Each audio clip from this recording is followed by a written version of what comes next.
But what happens when a popular music artist is killed in broad daylight, as in the case of Jay and Roy, a rapper popularly known as XXXTentacion?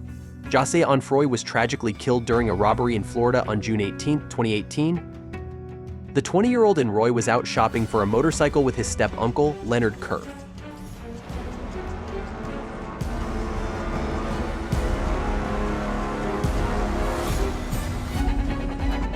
Earlier that day, Onfroy had withdrawn about $50,000 from the bank to make his purchase. The young rapper was unaware that he was being stalked by four men: Michael Boatwright, Trayvon Noam, Dedrick Williams, and Robert Allen. Allen even followed in Roy into the dealership to confirm that it was indeed the rapper.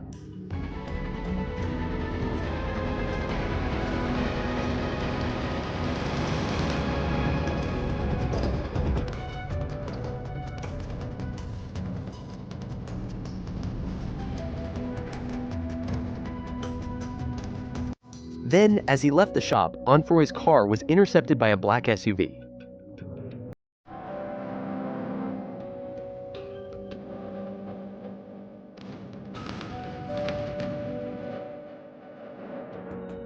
Armed with guns and their faces covered with masks, Boatwright and Noam stepped out of the SUV and robbed Onfroy at gunpoint.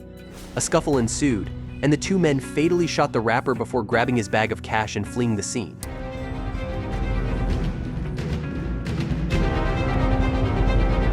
A passerby filmed the immediate aftermath of the attack and called 911. Another video captured Onfroy's lifeless body in the driver's seat of his BMW. The tragic incident left the hip-hop industry in shock, with popular artists like Diplo and Jay Cole paying tribute to the teenage sensation. Shortly afterwards, the four men were arrested and charged with first-degree murder and armed robbery. You are charged with 1 count of murder in the first degree. However, Robert Allen took a plea deal in exchange for his testimony in the trial of the other 3 men. The trial began with the prosecution claiming that Onfroy's murder was pre-planned and executed with precision. 561. So ask yourselves, that's more than enough time to formulate the premeditated intent and the design to kill someone and the killing. Boatwright's lawyer suggested that Robert Allen, who had yet to testify against the 3, would lie in court. Robert Allen is the only person that you will hear from that puts Michael Boatwright at Riva Motorsports on June 18, 2018. But let me be very clear. If Robert Allen testifies in this case, he will lie. Then, Williams' lawyer incredibly threw accusations at popular hip-hop artist Drake, arguing that the Grammy Award-winning rapper was to be blamed for Onfroy's death, claiming that Drake had a motive before X's death. And do you think that for one moment, here today, days after the event, he's killed by 2 masked men, right? He came out on social media and said, guys, before he dies, if anybody kills me, it's Drake. Do you think in that time span that they went and they addressed him, they talked to him? No. Do you think sitting here today, years later, any detective has ever asked, Drake or anybody like that? No. He also accused Robert Allen of getting paid by Drake to testify against the other defendants. In 2018, did you receive from either Drake or one of Drake's associates? I never met Drake. You never met Drake? No. Do you know who he is, though, right? Finally, Noam's lawyer argued that there was no physical evidence linking his client to the crime. The evidence will not show that any firearm was ever recovered that could be matched or linked to Trayvon Dussault. The evidence will show no DNA whatsoever found on the body of Mr. Onfroy or on that car. He was wrong. The prosecution presented a boatload of evidence in court, including CCTV footage from the crime scene. However, it was 3 pieces of damning evidence that ultimately settled the case. The first was the testimony of Onfroy's step-uncle, Leonard Kerr, who fled the scene of the shooting. He described what actually happened that day. As I said, the taller guy went around to Jahseh's side. The shorter one now come around to the door that my door that I opened, and he go inside the car. And then I heard something like, hi. How much time I don't know, but I heard something like that. Kerr also reenacted the moment Onfroy was shot, providing a crucial account of the events. Come out the effing car. and he was like with a gun.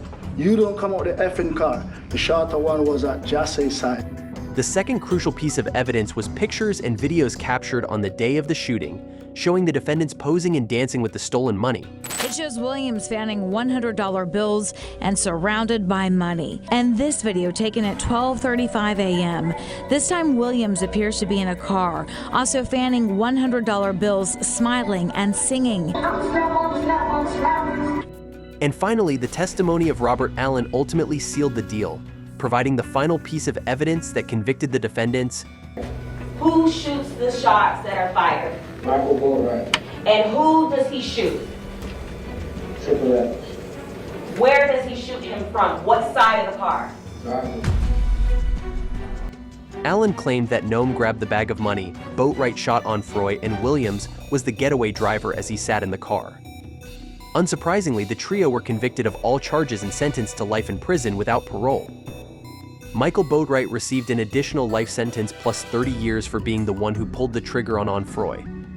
As for Robert Allen, his plea deal meant a reduced sentence of 7 years in prison plus 20 years of probation for second-degree murder. Stop. Stop. I'm sorry for what happened. You're underfoot. Just stop. You life in prison. I made my ruling. I'm not just some gangbanger that you tried to betray me as. It was so very hard for me to tell a 5-year-old his dad would never come home. I don't regret that. The only thing that I regret is that he was killed too. I wish I killed more of those motherfuckers. Our whole world was turned upside down from that point. You took it upon yourself to end my son's life. You changed our lives forever. Jonaki Martinez Estrella, who was facing murder charges in New York, was involved in a horrific crime that took place on the night of June 20th, 2018. Estrella, along with Manuel Rivera, Elvin Garcia, Jose Muniz, and Antonio Santiago, brutally stabbed and killed 15-year-old Leandro Guzman Feliz. All 5 were members of a notorious Dominican gang known as the Trinitarios. Reports indicate that Leandro had left his Bronx apartment to meet a new friend just a few blocks away when 4 cars suddenly pulled up, marking the beginning of the tragic event.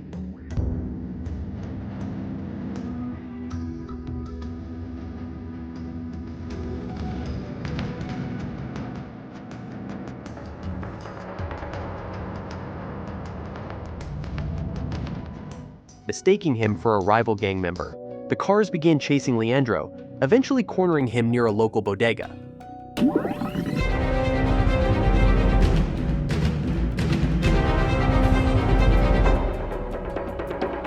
CCTV footage from inside the shop shows a desperate Leandro seeking refuge, frantically trying to hide behind the counter.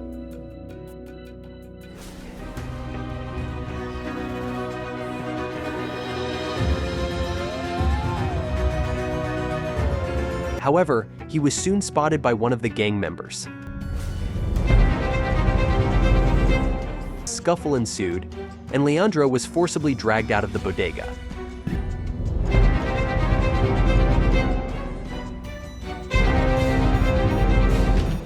What happened next shocked the entire city of New York. Armed with large knives and machetes, the 5 gang members took turns brutally stabbing the helpless teenager.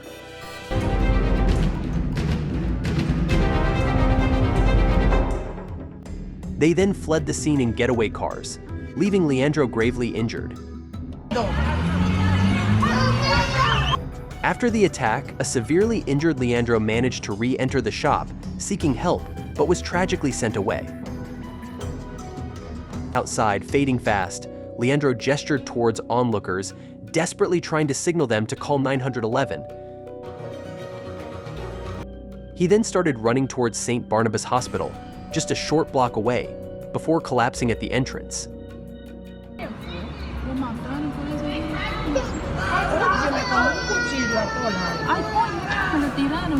Passers-by desperately tried to save Leandro, but shockingly, 2 police officers stood by, watching the scene unfold. They were later investigated for failing to intervene. Just 20 minutes later, Leandro succumbed to a fatal stab wound to his neck.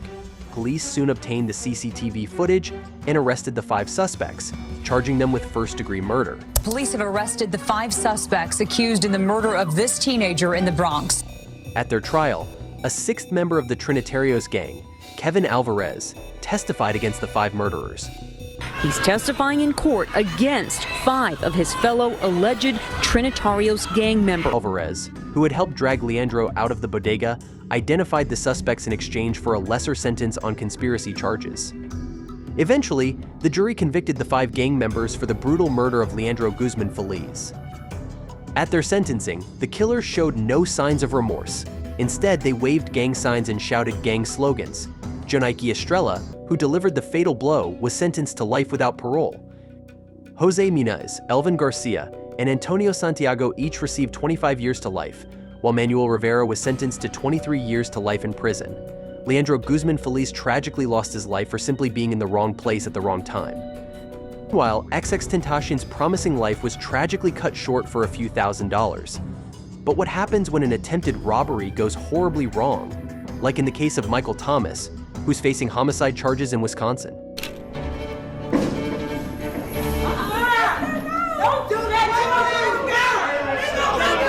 Reports suggest that in 2011, 16-year-old Thomas was driving around in a stolen minivan with Malik Merchant and Jimmy Scales when they stopped at West Lisbon Avenue and attempted to rob Sharon Staples. Thomas allegedly jumped out of the car and threatened Sharon to give up her purse, but when the 34-year-old resisted, Thomas fatally shot her. Sharon was 12 weeks pregnant at the time. Thomas was arrested and pled guilty to 2 counts of first-degree reckless homicide for killing Sharon and her unborn child. At his sentencing, Thomas was initially calm and silent, but then suddenly all hell broke loose.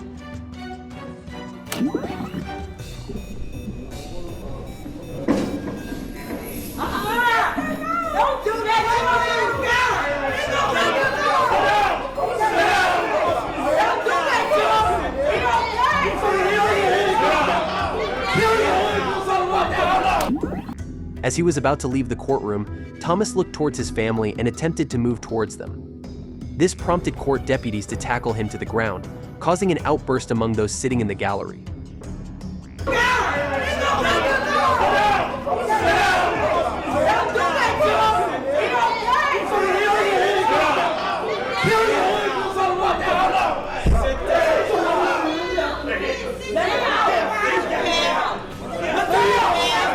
The deputies managed to stand him up on his feet, but they couldn't control the teenager.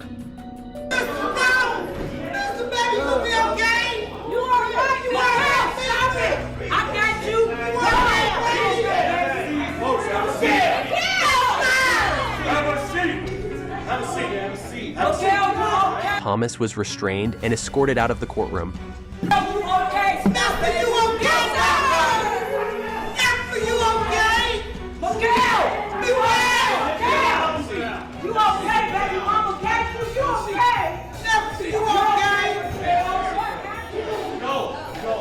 The sheriff took hold of the situation and calmed the irate family members down. Listen, all right, please.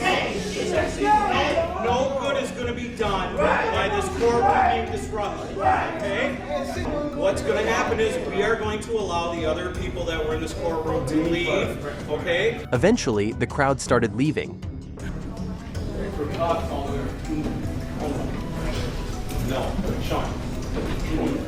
A deputy asked a guy named Chuck to wait, but Chuck was having none of it. Just wait, okay? We're gonna let everybody else. Mama right there. Come on, every time I fucking little brother, leave me the fuck alone.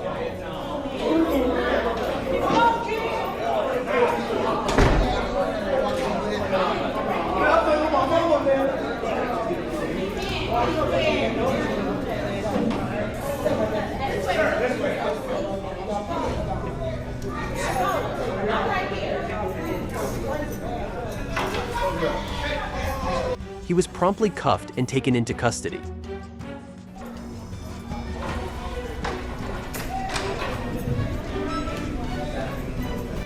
Ultimately, Michael Thomas was sentenced to 35 years in prison. As for Malik Merchant, who police said acted as a lookout, he was sentenced to 17 years in prison.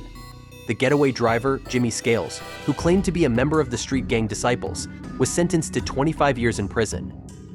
While Michael Thomas showed great physical strength and defiance in court, what happens when a gang member bursts into tears, like in the case of Brandon Spencer, who's facing attempted murder charges in California? Brandon Spencer, police said, was involved in a shootout at a Halloween party on the University of Southern California campus in 2012. He was convicted of shooting a rival gang member at a 2012 Halloween party on the USC campus. 4 people were wounded in the incident. Some students fled the scene while others hid. Reportedly, Spencer also ran with them but was eventually captured by the LAPD. He was charged with 4 counts of attempted murder.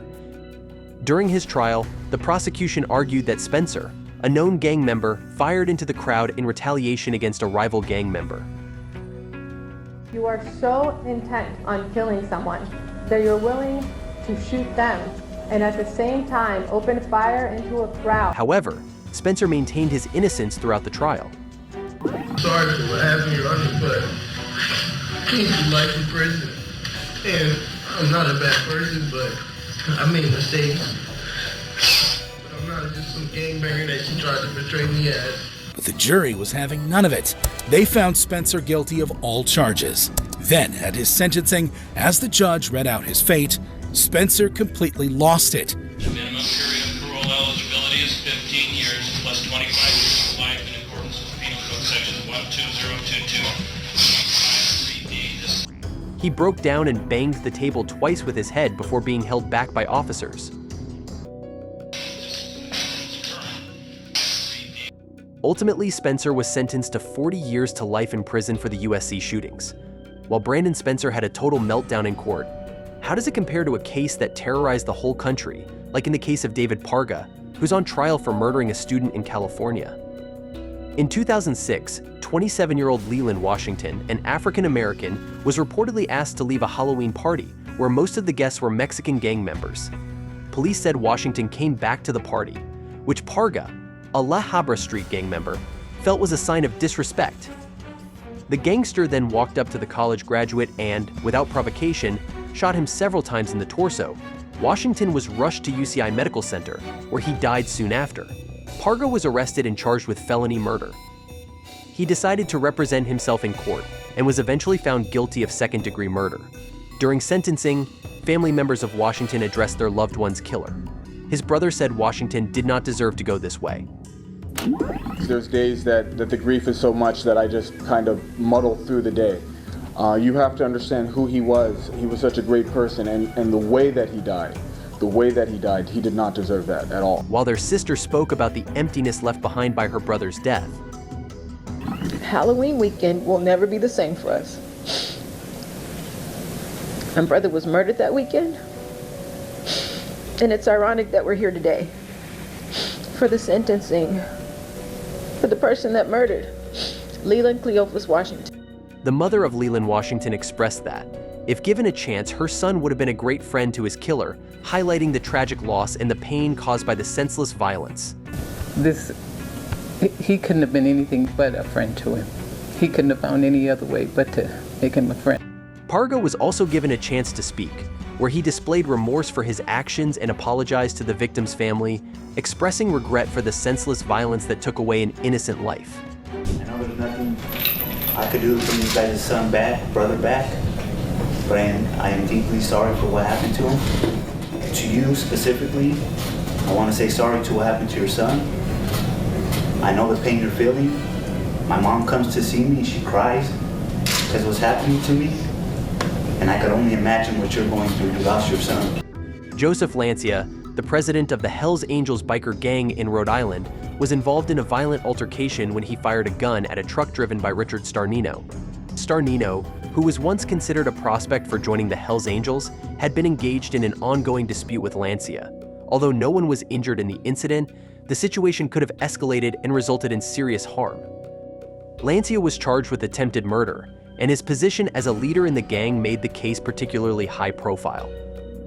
After the shooting incident, where Richard Starnino miraculously survived the attack, a massive raid was conducted at the Hells Angels headquarters. Law enforcement aimed to gather evidence and dismantle the operations of the gang, which had been linked to various criminal activities. The raid was a significant blow to the Hells Angels in Rhode Island as authorities worked to bring those involved in the violent altercation, including Joseph Lancia, to justice. The bullet struck the passenger side of the vehicle. No one was injured. It should be noted that there were children in the area at that time, and there is a school across the street from the location of this shooting. Anyone inside 161 Message Street? This is the state police. Come on with your hands up. Do it now.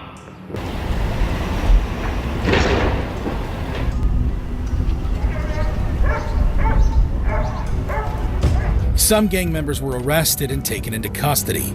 Lancia, too, was arrested.